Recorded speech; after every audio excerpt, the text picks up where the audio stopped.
اعوذ باللہ من الشیطان الرجیم بسم اللہ الرحمن الرحیم فلما جاء آل لوط المرسلون قال إنكم قوم منكرون قالوا بل جئناك بما كانوا فيه يمترون وأتيناك بالحق وإنا لصادقون صدق اللہ العظیم۔ سورہ الحجر آیت نمبر 61 سے 64 تک آپ کے سامنے تلاوت کیا ہے۔ اس میں حضرت لوط علیہ السلام کا واقعہ بیان فرمایا گیا ہے کہ فرشتے جو ہے انسانی شکل میں لوط علیہ السلام کی قوم کو عذاب دینے کے لیے آتے ہیں، تو اس کا منظر بیان فرمایا گیا ہے۔ فلما جاء آل لوط المرسلون، جب ہمارے فرستادے آل لوط کے پاس آئے تو آپ نے کہا انکم قوم منکرون، تم تو اجنبی لوگ معلوم ہوتے۔ قالوا بل جئناک بما كانوا فيه يمترون، انہیں کہا کہ ہم آپ کے پاس آئے ہیں اس بات کے لیے جس میں یہ شک کر رہے ہیں آپ کی قوم کے لوگ۔ واتیناک بالحق، ہم حق کے ساتھ آئے ہیں۔ انا لصادقون، اور ہم سچے ہیں۔ فاسر باہلک بقطع من اللیل، رات کے ایک حصے میں اپنے اہل و عیال کو لے کر آپ روانہ ہو جائیں۔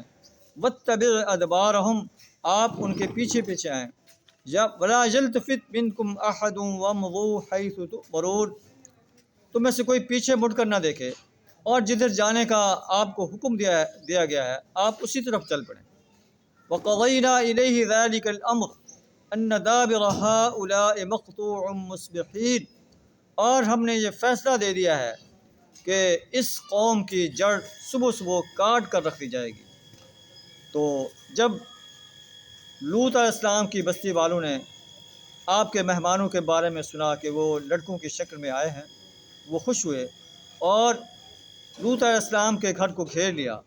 آپ نے فرمایا ان ہؤلاء ضیفی فلا تفضحون، یہ میرے مہمان ہیں، مجھے رسوا نہ کرو، اللہ سے ڈرو اور میری رسوائی کا سبب نہ بنو، میری فضیحت نہ کرو۔ انہوں نے کہا اولم ننہک عن العالمین، کیا ہم نے آپ کو روکا نہیں ہے کہ آپ دنیا بھر کے ٹھیکیدار نہ بنیں؟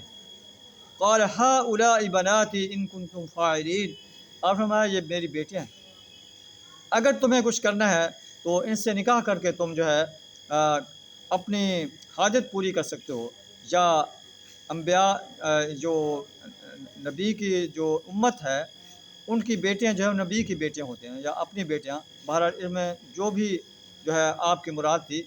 اللہ لعمرک، اے نبی صلی اللہ علیہ وسلم آپ کی جان کی قسم، انہم لفی سکرتہم یعمہون، اس وقت ان پر نشہ چڑھا ہوا تھا جس میں وہ آپے سے باہر ہوئے جاتے تھے۔